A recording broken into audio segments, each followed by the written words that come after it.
The early morning light of February 27, 1776, is greeted by the crack of musket fire, the boom of cannon, and the shrill of bagpipes.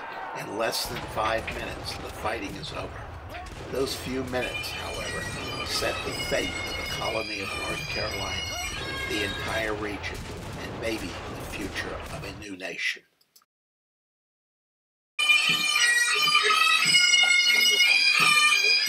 The year is 1775, and relationship between Great Britain and 13 of her North American colonies was rapidly deteriorating.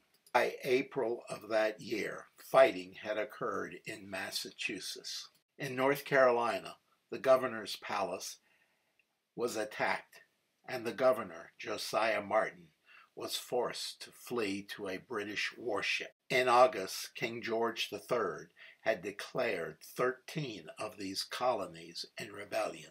Governor Martin planned to recruit Scots in North Carolina's interior, coastal loyalists, and former regulators into an army and reestablish royal authority in the colony. 5 years earlier, the regulators had taken up arms against the coastal elite, who they viewed as corrupt. Now, many of these coastal elites opposed the royal government and led the Patriot movement. At the same time, a Scotsman and former army officer had been given permission by George III to recruit a regiment of retired Scottish soldiers living in the colonies, where they had been given land by the king. Officers of this forming regiment were active in recruiting among the Scottish community that had settled in the area of Cross Creek, now Fayetteville, North Carolina. Governor Martin, in January 1776, received information that a force of 2,000 men would be arriving in the Carolinas around mid-February. Martin sent his agent, Alexander McLean, to Cross Creek to collect the recruits and rendezvous at Brunswick Town on the Cape Fear River with the arriving army. The Loyalists, as I will now refer to them, mustered about 3,500 men. This force, under the command of Brigadier General Donald MacDonald, began to evaporate quickly as the days progressed.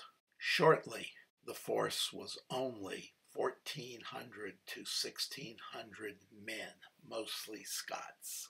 When news reached the North Carolina Provincial Congress, the new Patriot government of North Carolina, about the recruitment at Cross Creek, they ordered the mobilization of the Patriot militia.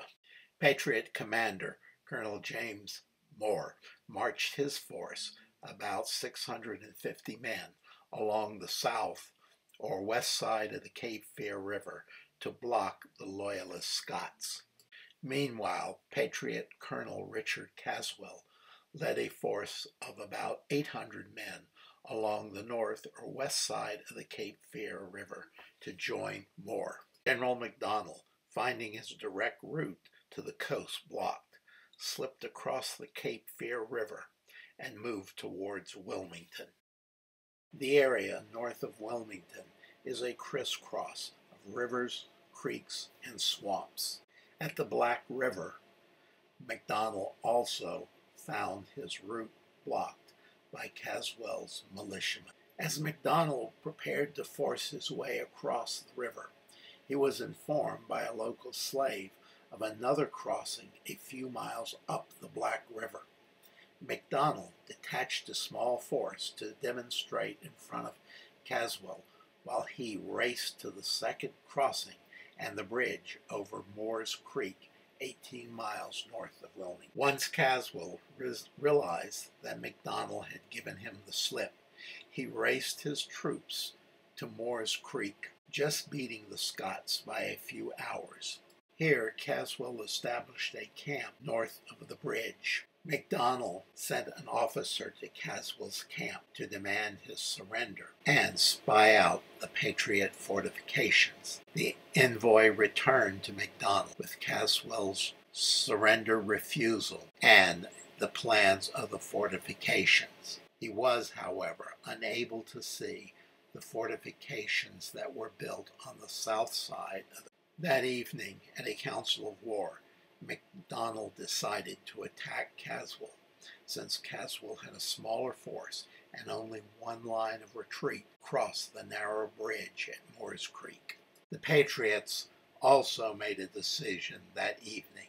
Caswell, realizing his weak position on the north side of the creek, abandoned his camp and crossed the bridge to the prepared fortifications on the south side. Loyalists, under the field command of Lieutenant Colonel Donald McLeod, broke camp at 1 in the morning to attack the Patriots. The march from Cross Creek was too much for the elderly General MacDonald, who was now sick in bed. At 5 a.m., the Scotsmen could see the dying embers of the Patriot campfires. With the beating of drums and the shrill of bagpipes and the cry, "King George," and broadswords, they stormed the camp, only to find it abandoned. The Loyalists, thinking the rebels were in retreat, moved along the narrow road to the bridge. The Loyalist militia was coming down the road this way. The Patriots, the day prior to the fight, had removed all the planks from the bridge, and they had covered the girders with lard to make them more slippery. So the the Loyalist militia came over here, gingerly having to cross the bridge and getting approximately here when the Patriot militia behind the earthworks opened up a fire on them with muskets and their 2 guns.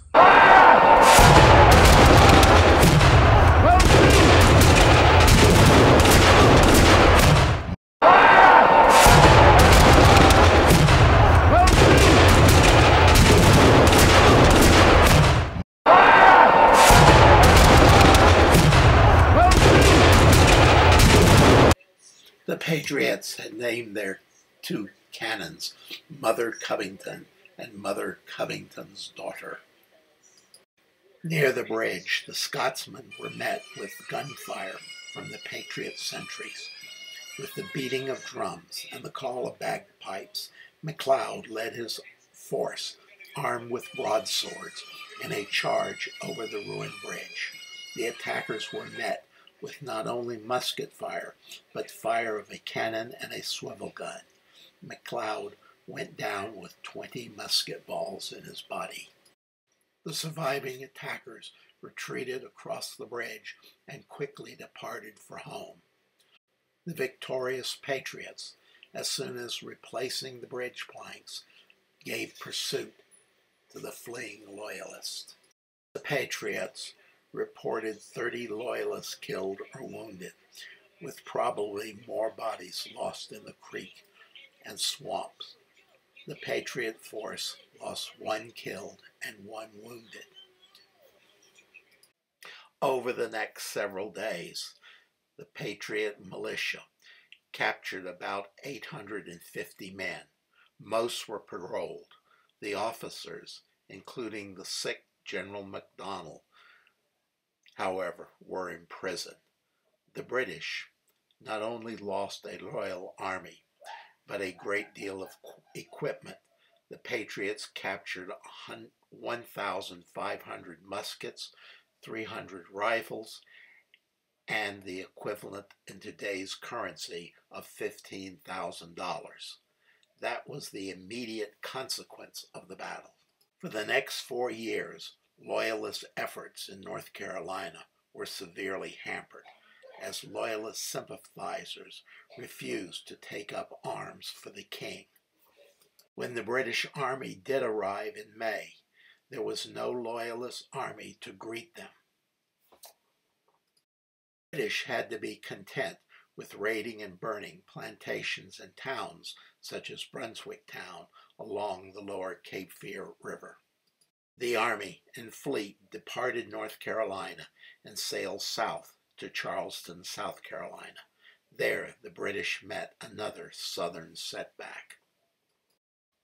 Of greater consequences were the political ramifications. Throughout the colony, there were calls for independence. The Patriot government directed their delegates at the Second Continental Congress to vote for independence.